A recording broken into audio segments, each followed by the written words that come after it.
Ever wonder what really happens when fame and fortune collide with dangerous habits? Can too much success actually kill you? Number 8. Amy Winehouse. Did you know Amy Winehouse predicted her own fate? At just 27, the soulful British singer with the beehive hairdo and unmistakable voice joined the tragic 27 Club in 2011. Her deep, jazzy vocals on hits like Rehab and Back to Black captured hearts worldwide, but behind her talent lurked serious demons. Amy's battles with substances began long before fame found her. By 2005, she was already raising eyebrows with erratic behavior, despite her meteoric rise in the music industry. Amy's relationship with Blake Fielder Civil seemed to accelerate her downward spiral. Friends and family watched helplessly as the pair enabled each other's worst habits. Paparazzi ruthlessly documented her decline, turning her struggles into entertainment. Remember those shocking photos of Amy wandering barefoot through London streets at 4 a.m.? Or her disastrous Belgrade performance where she could barely stand upright? Despite multiple rehab attempts and periods of sobriety, Amy couldn't outrun her addictions. Her final days were particularly troubling. Her bodyguard reported finding empty vodka bottles scattered around her Camden home. On July 23, 2011, her body was discovered in her bedroom.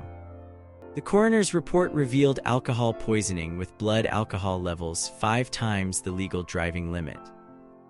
Amy's father later established the Amy Winehouse Foundation to help young people battling addiction, ensuring her struggles might prevent others from following the same path. Her posthumous album, Lioness, Hidden Treasures, gave fans one final glimpse of the incredible talent lost too soon. Number 7. Jimi Hendrix.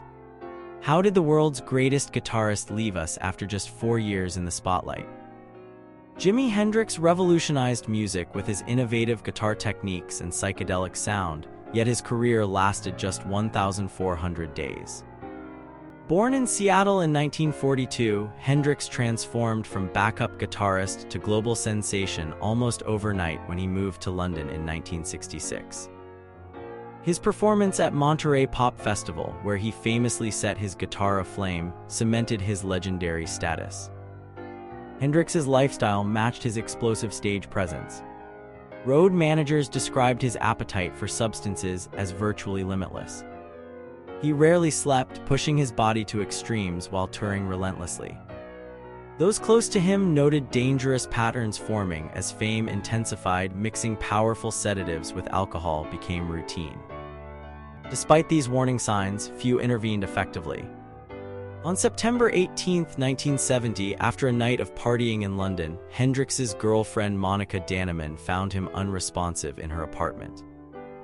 He had consumed 9 of her prescription sleeping pills, 18 times the recommended dose, and suffocated on his own vomit while unconscious. What makes this tragedy even more heartbreaking? Hendrix had recently expressed desires to scale back his wild lifestyle and focus on new musical directions. His final studio, Electric Lady Studios, had just been completed, and he was excited about recording there.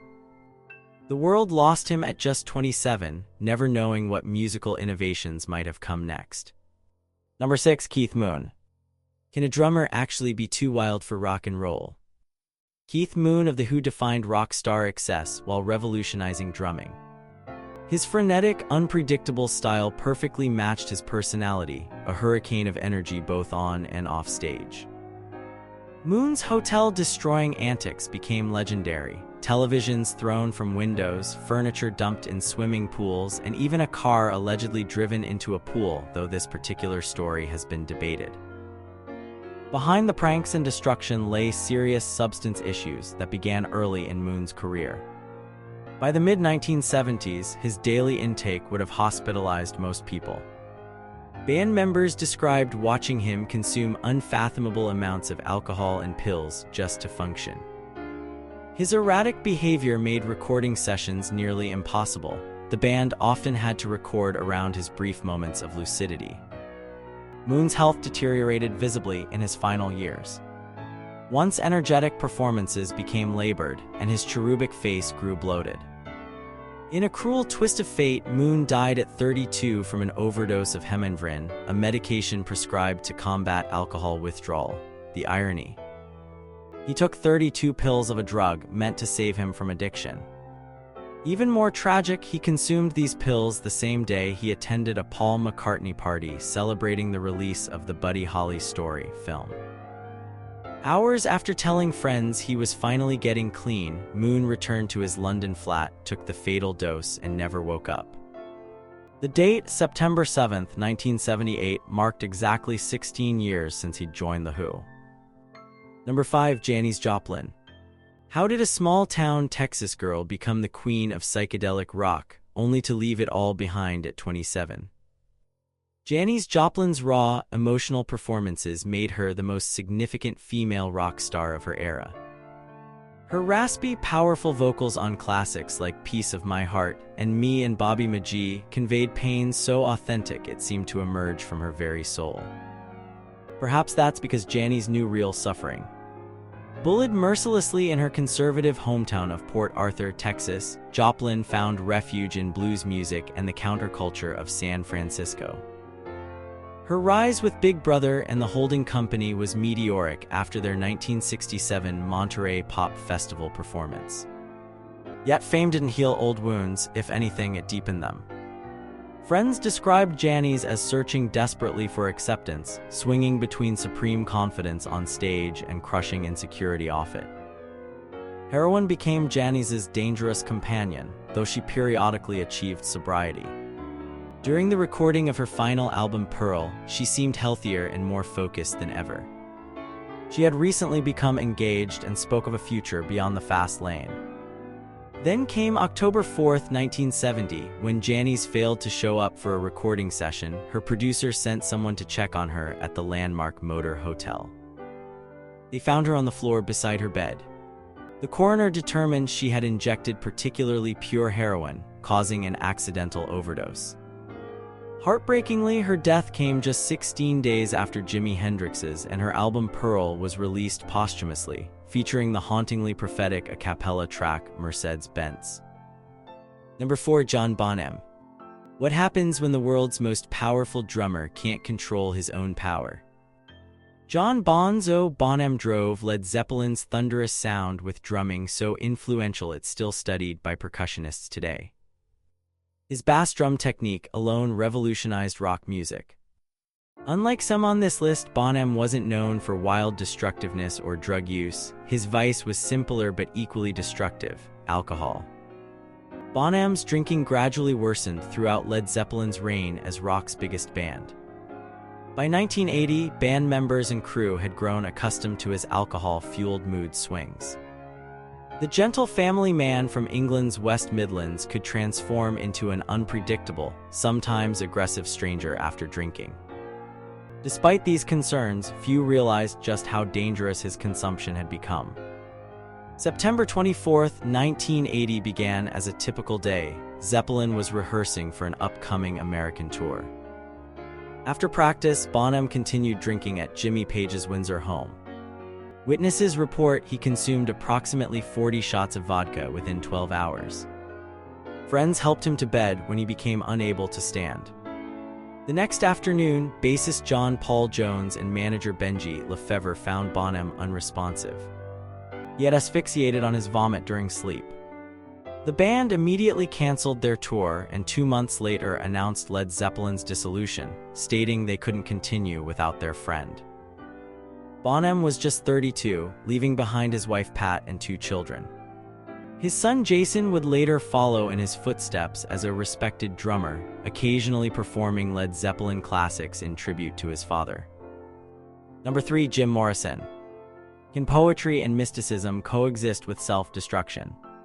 Jim Morrison embodied this contradiction. The Doors frontman possessed literary brilliance, shamanic stage presence, and dangerous charm that cast a spell over audiences. Morrison's fascination with boundaries between life and death, consciousness and unconsciousness defined both his art and his approach to living. Morrison's substance use differed from many rock stars. While he certainly consumed his share of psychedelics during the Doors' early days, alcohol became his primary demon. By 1969, the once slim, photogenic Lizard King had gained weight, grown a beard, and often appeared intoxicated during performances. His Miami concert arrest for allegedly exposing himself marked a turning point. Legal troubles mounted as his behavior became increasingly unpredictable.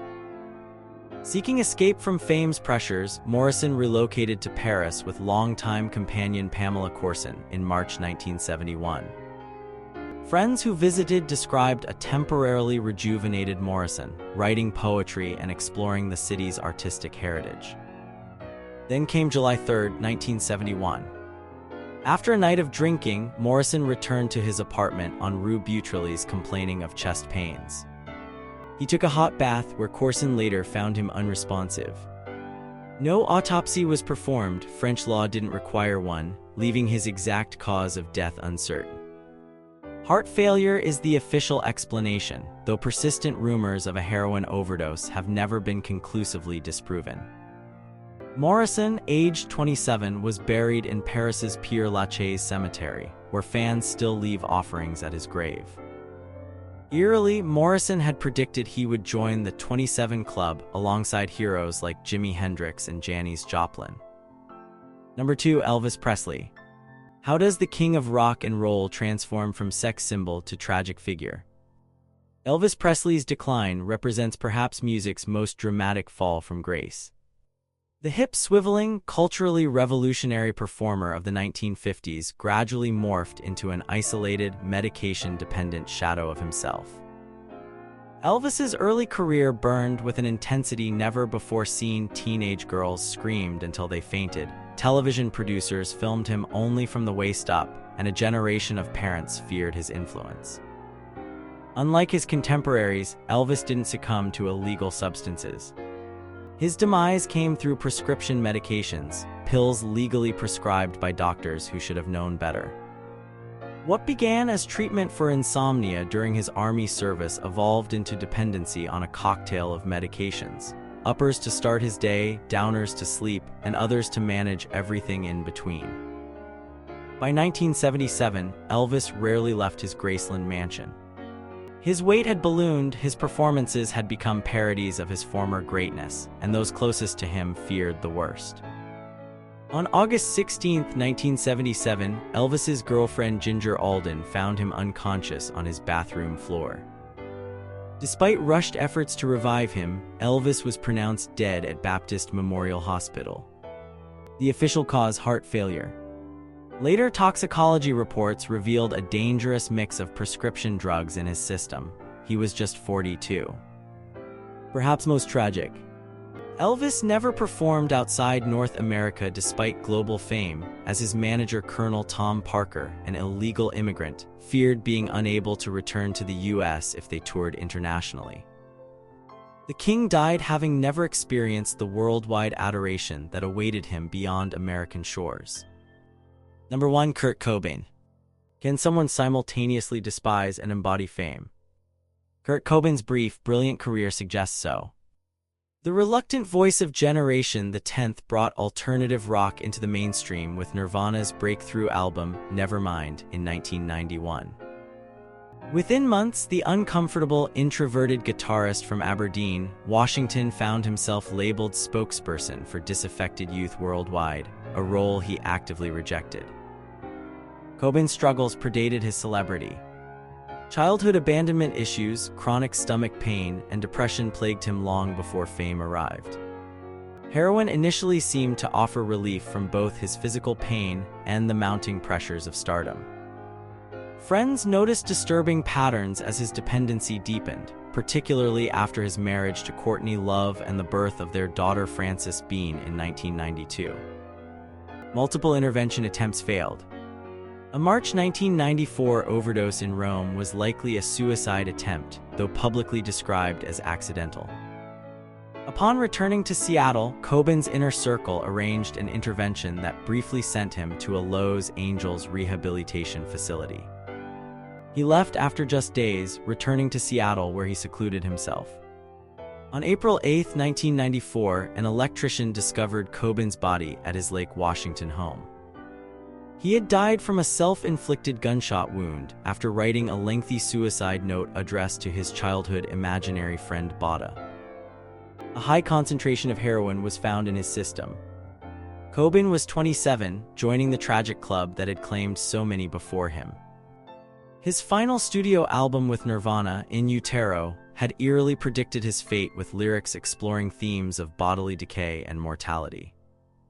Does fame itself create these tragedies or merely amplify existing vulnerabilities?